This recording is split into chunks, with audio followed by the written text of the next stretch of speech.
こんにちは、くまです。野生動物やってます。私の話を聞いてください。先日、不思議というか、恐ろしいというか、妙な体験をしました。その日、私は森の中を歩いていました。新月で星がとても綺麗に見える夜でした。花のたくさん咲く小道に差し掛かった時です。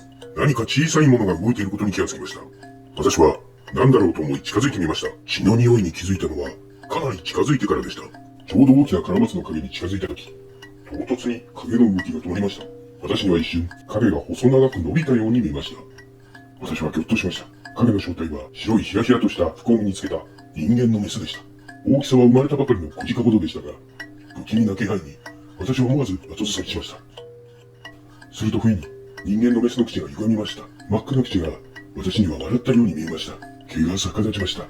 私は湧き上がる恐怖から逃れるように、逃げろと人間に言いました。口の中がカラカラでした。ここは人間の来るところではない。今すぐ逃げろ。立ち去れ。人間のメスがまた笑ったように見えました。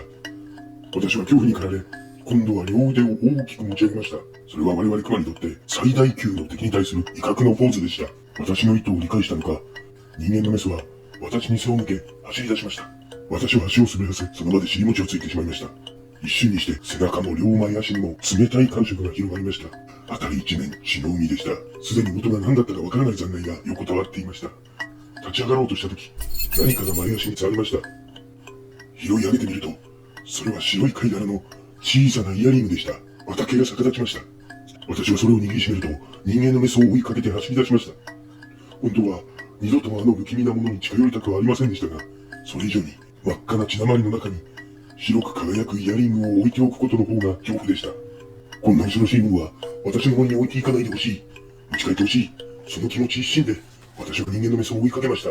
ひらひらと揺れるように走る人間のメスに追いつき呼び止めると、手にしたイヤリングを突きつけました。脅し者だ。持ち去れ。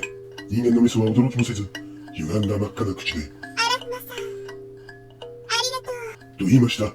美しく、澄んだ恐ろしい声でした。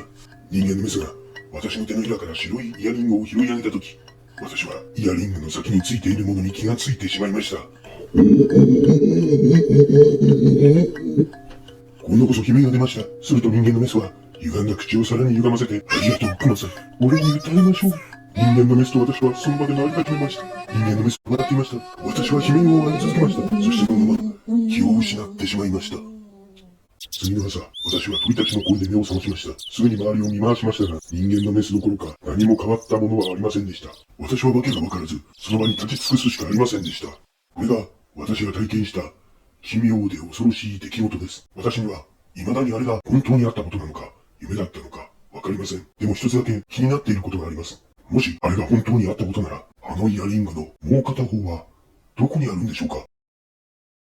人間の皆さんはどう思いますか。